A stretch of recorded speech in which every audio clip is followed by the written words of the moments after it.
Well, just a small word before we begin that this may seem overly negative perspective, but I did grow up with the Oscars. Usually loved seeing them every year as a kid, but I got to be honest, this year is just devastatingly awful.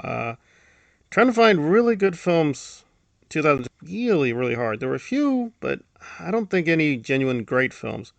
And I'll champion one or two films here, but I gotta be honest, those also have major flaws.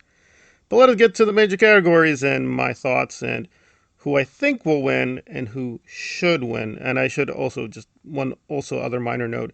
I'm a big Dune fan, so I may have a Dune bias here. So let's get to the major categories, beginning with Best Actor. Let's start right at the top. Who should get it and who will be getting it? Well, um, and saw it. Didn't like it too much, but yeah, probably Timothy Chalamet will get it. I think Sebastian Shaw should get it because The Apprentice was genuinely good. However, it's still a weak film. That said, the performance was pretty powerful, although, again, it's a kind of low budget film, so they were very limited nevertheless. Sebastian Stan really put quite an effort to transform into Donald Trump, so I would give it to him. I don't think he's going to win, though, but I would give it to him.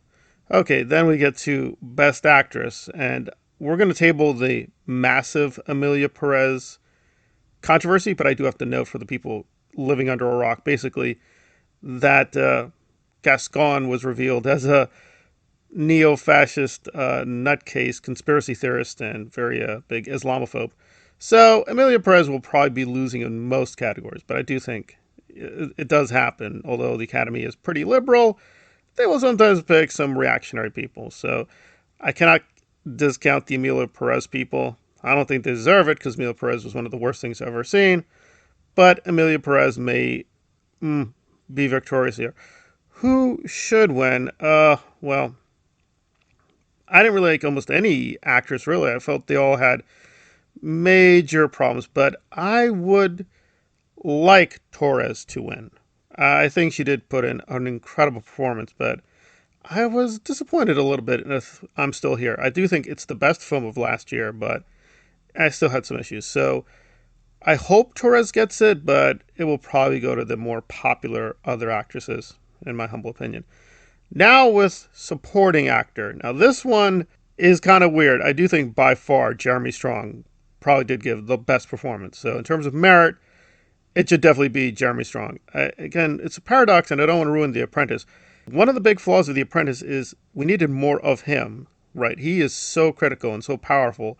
But for the role, he deserves it. I think it will go to Norton. I saw a Complete Unknown, and I forgot he was one of the actors. Honestly, same thing with John Lithgow and Conclave. I was like, oh, that's him? Yeah, that's him. So that's a mark of a great actor. You just disappear into a role. I think Strong should get it, but it will probably be Norton who wins. Supporting actress. Like I said with Amelia Perez, not a big fan. And I do like Zoe Saldana. I can't say she wasn't. There's a lot of bad acting in Amelia Perez. So this one's tough. I do think she did an okay job. She's very energetic, but it's not a great performance.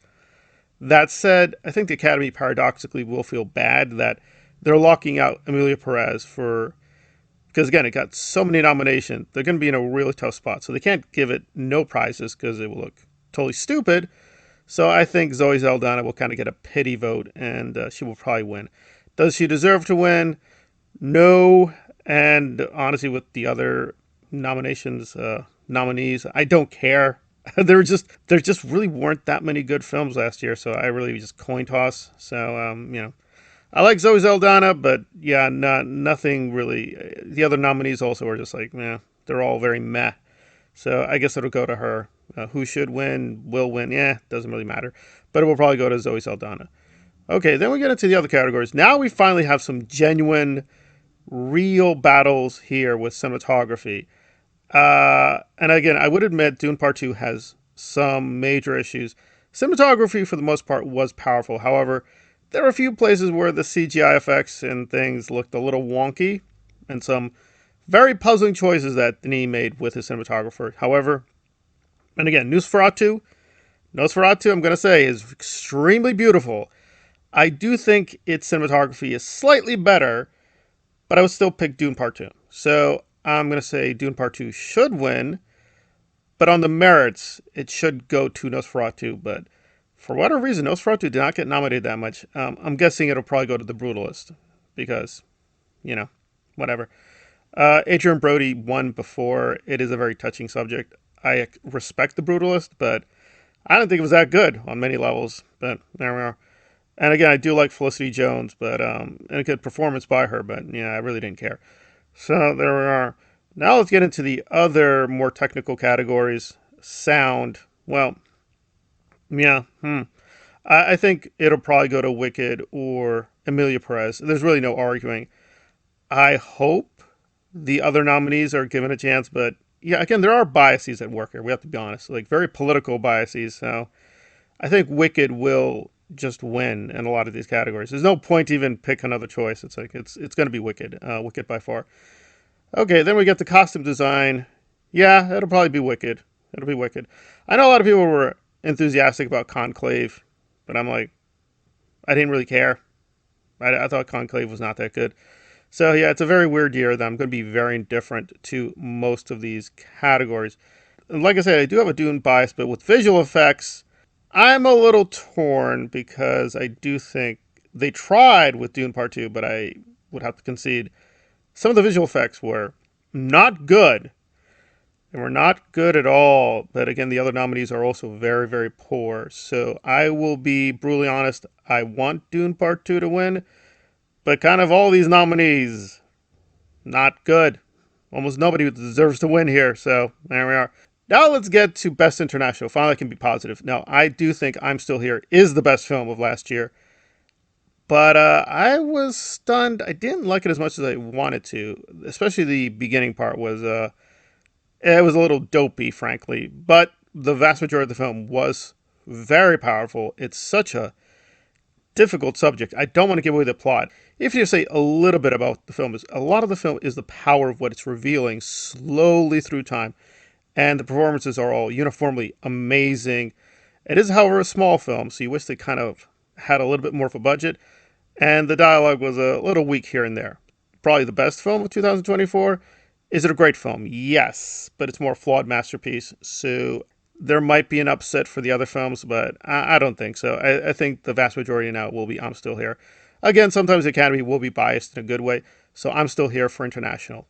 And there we are for the major categories. What about some of the more minor categories? A little torn here. For the documentaries, I will pick the very controversial No Other Land, which is about the Israeli-Palestine conflict, and that is insanely polarizing, so the Academy may avoid it, but I think it deserves it. Yeah, the Academy is always weird with documentaries. They will sometimes embrace very controversial people, like Michael Moore, but the Academy is fairly conservative. Yeah, it has liberal politics, but it's also very reactionary. So it should be No Other Land. But so there we are. Now, of course, before we close out, again, I did not intend this, but with Best Director, again, here the nominees are at least respectable. I think James Mangold is a god. He has not made any bad film. I cannot find a single bad film he's ever made. But Complete Unknown left me very indifferent, as did The Brutalist, as did a lot of these films. So I think James Mangold will win. Should he win? No. I mean, Denis Villeneuve was not infamously nominated. Emilia Perez cannot win. So I would just be like really angry and frustrated if Emilia Perez wins. But Emilia Perez will probably win in some of these categories and pull an upset. So I would be okay if James Mangold wins, but Complete Unknown was very weak. But there we are. And then we got Best Picture. And again, I should give a mental note to people. Best Picture used to be more restrictive. It used to be like the other categories, right? Much more limited. But they've expanded the number of categories and the number of nominees in a lot of these. Well, anyway. So, yeah, a lot more choices. So I can see a lot of people genuinely going different directions. Again, being brutally honest, I did like Dune Part 2, but I would say it legitimately was very bad in many places. So on the merits, it should go to I'm Still There. I'm Still Here. Should probably get it, but I think, yeah, again, maybe Wicked or Emilia Perez will pull an upset and get Best Picture. So I'm kind of torn here. I'd be okay if Dune Part 2 wins, but I'd have to be, again, brutally honest. Maybe the other nominees are not better by much, but I can see it happening. I definitely don't want Emilia Perez to win, but I think it will probably go to Wicked. I'm going to guess it'll go to Wicked or The Brutalist. Yeah. Again, that's the biases of the Oscars. So there we are. The Brutalist, Wicked, and even Emil Perez. I know it's shocking. I think even Emil Perez will get a few prizes. But Dune Part 2 should dominate. It won't. I'm Still Here. I think I'm Still Here will win a lot. It'll win a lot, but it'll probably be much less than people expect. So, of these nominations, really, yeah, that's the only ones I think really are worthy looking out. Dune Part 2, I'm Still Here. The Brutalist was fine, but not really necessary, but I guess of those. Nosferatu was also amazing, but Nosferatu was almost never nominated, which is pretty shocking. So I'll give people that recommendation. Nosferatu, Dune Part 2, and I'm Still Here. The rest you can pretty much ignore. They're fine, but they're just really below average or just barely average. And there we are with the movie year of 2024 and the Oscars 2025.